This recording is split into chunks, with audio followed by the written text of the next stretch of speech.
Welcome back to our Week 2 preview and predictions here at Trippy Commentaries. We have made it to the New England Patriots, traveling to the Minnesota Vikings. This is interesting on both sides. Could New England go 0-2? Could Minnesota go 2-0? Right. Whoever wins, it's going to be a really big deal, especially if the Minnesota Vikings win this one, because that makes them probably contender, even though that division is completely stacked right now. Exactly. Well, I mean, depends what New England team we're going to see this week. I was really impressed by Minnesota's offense last week and the defense as well. I liked Minnesota. I liked what I saw, even with Castles, the quarterback. I know we were talking about we possibly see Bridgewater come in. I think right now they're looking pretty good. New England, tough loss to Miami obviously last week. I got to see more. I got to see him go to Gronkowski a little more. Force the ball to him. I know they're probably taking it a little easy. They said they were going to kind of limit some of his snaps, but you got to really use your playmaker. I thought Edelman looked good, but this is a tough one for him, man. This is the one game I was looking at the 1 o'clock games where I was like, man, I'm not really sure who I'm going to go with. So right now, the Patriots favored by 3 points on the road. Right, and that's fitting. But I mean, I could see it in Minnesota. New England's defense did not look good at all last week. You have Cordero Patterson on Minnesota, where everybody picked him to blow up, including us this year. Yeah. And last week he got over 100 yards rushing. New England does have Darrelle Revis, and I know last week they didn't use him as that blanket coverage guy. This week they might have to. Oh, they might, but the one thing we noticed last week is Miami ran the ball well against New England, so obviously Adrian Peterson is going to run the ball probably pretty well against this team. Minnesota's going to control the clock, I feel. Obviously, we're talking about Tom Brady, we're talking about Bill Belichick. You never, really vote against, go against them in a game because they're smart enough to find a way to win the game. But from what I saw from last week, I got to take Minnesota at home for this game. One of the reasons why I'm going to pick New England here, of course, on the road, is because Minnesota is now playing outdoors. I think that actually is going to help New England here. That Minnesota home turf seemed to help them out. They always had guys that played well on it. Randy Moss, Adrian Peterson, of course, all these years. And New England probably is going to play a little bit better there, being that it is on the road, of course, outside where they're used to. And they hopefully, for their sake, can catch Minnesota off guard with something that they didn't show last week, because truth of the matter is New England looked terrible. Mike, what are you looking at this game? Like you said, Kyle, about the running game, Adrian Peterson there in Minnesota, I think he's going to tear a hole right through that Patriots defense, and I think we're going to see the Vikings win because of that. I'm going with the Vikings. Okay. So let's move on to the New Orleans Saints, who are favored 6.5 points, even though they're traveling to Cleveland. This is a somewhat interesting game because New Orleans looked so dominant last week, yet they ended up losing the game. Yeah. They can't do that again, and Cleveland's got the weapons to catch them off guard, kind of like Atlanta did. That said, there's no way anybody can pick Cleveland. No, and look, Cleveland is not Atlanta. Atlanta's a much better team than Cleveland. I felt Atlanta and New Orleans are pretty evenly matched now. With the healthy Julio Jones, that whole offense flourishes with him. He goes down again, Atlanta's going to suck. But anyways, back to New Orleans. This offense just looked even better this year than I've seen in the past couple of years. The addition of Brandon Cooks now is kind of being a front receiver, letting Colson work a little more in the slot and get open. And then obviously Jimmy can do whatever he wants on the field, and he's going to be open. So I like New Orleans in this game. They're probably going to blow it open. I like Cleveland's defense a little bit. I feel that they have some potential to be good this year. They normally struggle against tight ends. But yeah, they struggle against tight ends. It's not a good sign. It's not a good sign. Their linebackers have always had trouble with the tight ends. Their secondary is pretty decent. We'll see how they can compare. With New Orleans' stout passing game. And I got to go with New Orleans. I think they'll probably win by 2 scores. Would you take them with the points? I think I would. 6.5. I don't think Cleveland's going to be able to stay that close. New Orleans got to be pissed after losing last week. They look like the better team, but somehow their defense, which was supposed to be much better this year, gave up the huge, it wasn't a huge lead, but the lead. And I think they'll look to bounce back against Cleveland. Absolutely. I think New Orleans is a solid team. The only reason they lost is because they met a evenly matched team, or at least offense. I think we're going to see New Orleans pull this off with no problems. We'll have to see how Jarris Bird does, too, because he was one of those big acquisitions for them, and I thought he didn't play that good at all last week. And if you think about it, Buffalo's defense really was never anything great with him on the team. So you're going to have to start to question him if New Orleans defense doesn't show up. Lucky for them, they have a nice matchup here with Cleveland, especially if they're without their tight end. That's going to make it even easier for the Saints here, who look to go 1-1. The Atlanta Falcons, we've talked about them already a couple times so far. They're going to travel to Cincinnati. I think Cincinnati might have the best defense in the entire league. It's going to be either them, of course, the Seahawks. The 49ers, we're looking at Kaepernick right now. Their defense looked phenomenal last week against a pretty good offense. And you also have Carolina. Looked very good against Tampa Bay. Yeah. Cincinnati has a huge test. What are you thinking here, K-Mac? Oh, I mean, like we mentioned, I like what I saw from Atlanta. I thought Cincinnati played pretty well last week. I took some stuff from that game that I liked. They're giving 5 points. Giving them 5 points. This is definitely going to be a close game. I don't know. I mean, that's a pretty wide stretch there for these two teams from what we saw last week. Because it's not like New Orleans is any cupcake team as well. So, and Cincinnati, they barely got away with a victory over Baltimore. So true. I'm going with Atlanta to win again. I think, in Cincinnati. I think they're going to win in Cincinnati. I mean, and even as we're going from a betting standpoint from it, I don't see Cincinnati. I think it's going to be a little bit closer than that. I think maybe Atlanta squeaks out another late victory as well in this game. Oh man, if they do that, that makes them super legit all of a sudden because they have victories against the Saints and Cincinnati. Yeah. I cannot see that happening. If they do pull that off, code blue here. That means Atlanta is possibly back to Super Bowl contenders. But I think Cincinnati's probably the Super Bowl contenders. It's in their house. They look like a well-rounded team because with that good of a defense, all they need is, of course, their offense to score with A.J. Green. It's going to happen here and there, which is going to be enough, especially enough to take out Atlanta in this case, who's not going to be able to even run a little bit in this matchup. I'm taking Cincy. Mike, what are you thinking here? We got Atlanta, who looked very good last week. You already mentioned it. Was able to score to match up with New Orleans. Now they got to face a huge test, one of the best defenses in the league. Yeah, I think we're going to see Cincinnati pull this one off because of the defense.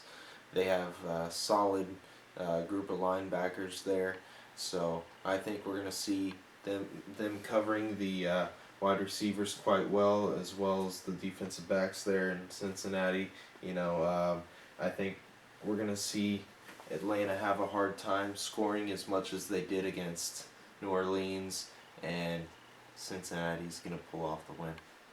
Yeah, I agree with you. Don't forget about the Andy Dalton effect. Force K-Mac picking the Falcons. Don't forget about that.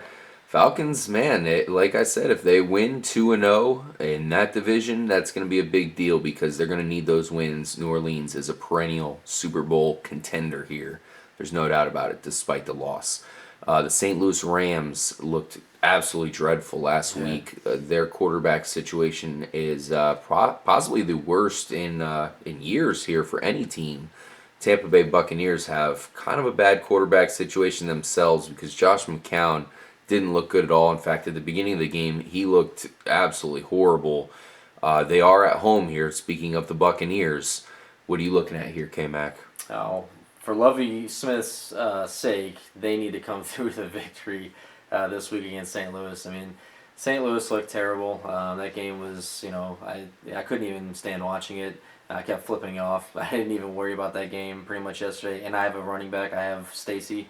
I just couldn't even stand to watch anymore because their offense was just terrible.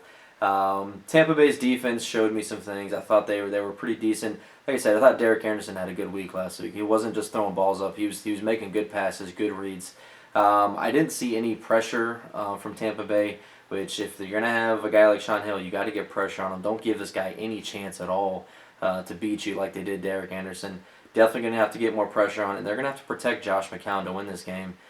We saw last week he was running all over the place, constantly moving around. I mean, obviously it was Carolina's defense is much better, but from a pass rush standpoint, you got to think St. Louis is probably a better little pass rush than Carolina's defense, Mike. Yeah.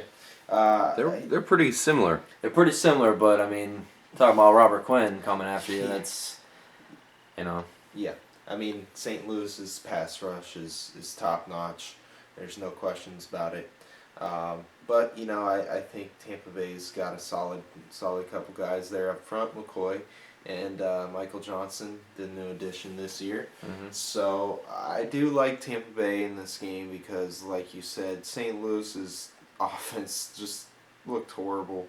I don't know what they're doing there with Tavon Austin. He needs to be utilized, and it's just they have some players, like you said, RJ.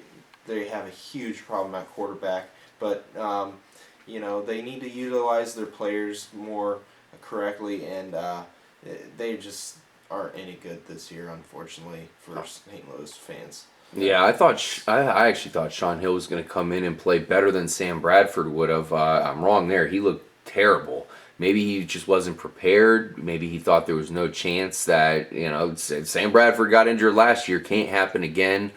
You hope not. For a backup quarterback, you always got to be prepared, and he looked the furthest thing from prepared.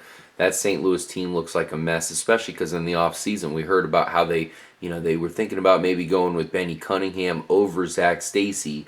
For as good as Zach Stacy looked last year, heading into the season, we were just thinking, man, that has to just be motivation for Stacy because he was so good. That was pretty much why they won some games last year. And then, of course, you come out this year, nothing from pretty much either one of them. If they don't have their running game to hang their hat on, then they really don't have much. I can't see them winning at Tampa Bay. Tampa Bay looked horrible, but they did finish off the game pretty strongly. Yeah. Give them a pass because they have a new coach, and we'll see. I know most teams do improve a lot going from game 1 to game 2, especially with a new coach. So we'll see what happens here. I'm picking the Bucks. Mike, you picking the Bucks as well? Yes. And K-Mac. Yeah, I'm picking the Bucks. Let's move on to the Seattle Seahawks getting a road challenge here. They're actually going to be traveling to San Diego, so they're staying on the same coast. But we all know San Diego is never an easy team, even if you're the Super Bowl champions. What do you think here, K-Mac? Yeah, I think it's going to get ugly. Unfortunately, I think it's going to get ugly. San Diego didn't show me a whole lot last night. I mean, we know it's the first game. Sometimes these teams aren't clicking. I definitely saw it from San Diego's offense. I mean, obviously Seattle has a much better defense than Arizona. Arizona's a good defense, but they're nothing on Seattle's level. Seattle looked ridiculously good last week. I mean, I could possibly see Seattle going back to the Super Bowl again this year. I think they go to San Diego and they win by at least over a score or 2 scores against San Diego. Yeah, I'm starting to think that we could see a Super Bowl rematch here. Hopefully it's not. Hopefully it's not the same game we saw last year. But I agree, Kyle. I think Seattle is just locked and loaded here.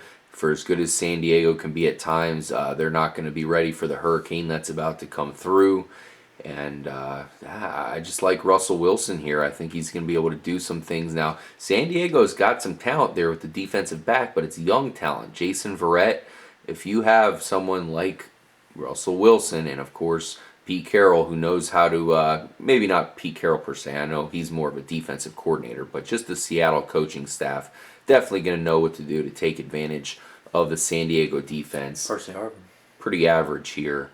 I'm going with Seattle. Yeah, I gotta go with Seattle here. Marshawn Lynch probably gonna destroy this game as well. So you it's just pick Seattle's such Beast a Mode complete, game. Yeah, they're such a complete team. It's hard to go against them, and especially when you saw San Diego look subpar. Yeah, the bottom line I think we pretty much have to mention here is good luck San Diego scoring against the Seattle defense. They have some pretty good weapons here, but they're going to be meat for the Seattle defense, who's probably going to have not too big of an issue with that team.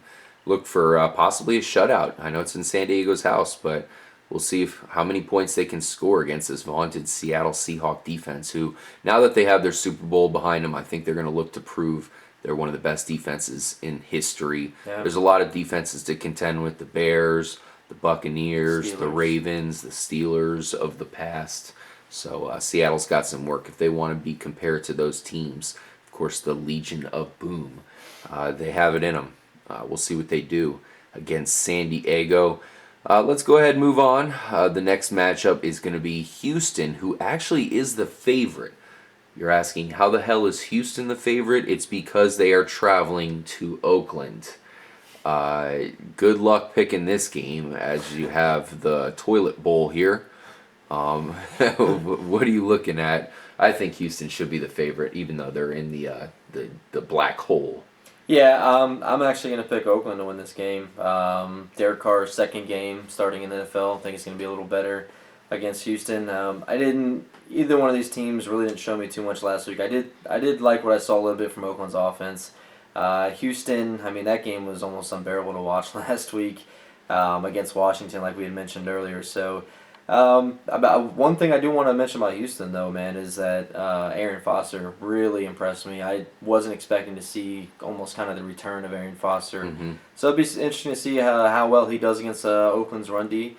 I wouldn't say it's the return of Arian Foster. He was a workhorse back. We didn't see any of those breakout runs that we've seen from him in the past. Fact that he was good. But the fact that he was able to be a workhorse, that is very encouraging, because he's definitely he has the skill. All that's not the problem. It's, can he stay healthy? And apparently they feel pretty confident that. Interesting. So you are gonna pick Oakland. I'm gonna go with Oakland here. I think they're gonna win it at home. I mean, Houston's situation isn't as bad as some people think. I feel like Ryan Fitzpatrick's pretty underrated, and his wide receiver duo is one of the best in the league. DeAndre Hopkins looked phenomenal last week. Game. You add in, of course, Arian Foster playing good, and J.J. Watt is going to be a contender for league MVP, not just defensive player of the year, possibly MVP. Yeah. I pick Houston to take out Oakland, who Derek Carr was probably the worst quarterback in week 1. He played terrible. What do you think, Mike? Yeah, I gotta go with Houston here. It really is a coin flip here, if you look at it though. But I'm gonna go with Houston. I like Fitzpatrick there with those receivers. I think he does better with good receivers, which any quarterback that's a professional should do better. So Yeah, when you give two receivers on that level, exactly. of course. So I think we're going to see Houston win this one. Yeah, look for Andre Johnson to actually have a big game here as well. The Jets are going to travel to Green Bay. Good luck. Green Bay is going to get 8.5 points here. Quickly, let's make our picks for this one. I think there's not much to say except for Green Bay is going to be pissed off after last week losing to Seattle. I look for them to come back in a big way, destroy the Jets, and win. Yeah, I mean, Jets defense looked good, but they had a good matchup going Green Bay. Mike, what do you think here? Yeah, I have to go Green Bay in this one. I think the offense of the Jets is possibly going to screw it up for that team, and we'll see lots of turnovers. Yeah, I mean, I thought Geno Smith looked pretty good in spurts. He had these really good plays, also really bad plays. Yeah. That's not going to fly against Green Bay. It's not easy to win in Green Bay as well. I mean, the Jets' defense looked pretty good, but their cornerbacks are terrible.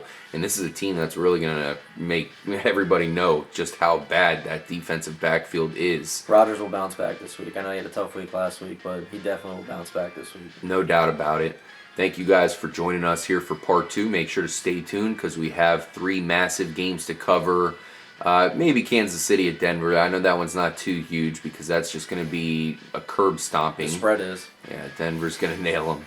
And, of course, you got the big Sunday night game, Chicago traveling to San Francisco. That's pretty exciting. Monday Night Football will be Philadelphia after squeaking out a victory. They now have to travel to Indianapolis. Indianapolis had to travel to Denver last week, so they lost. Tough place to play. They're going to need to bounce back, and which is going to be a very tough matchup for them. They can't go 0-2. Thank you again, and we will see you in part 3. Stay trippy, stay tuned, and we'll see you there.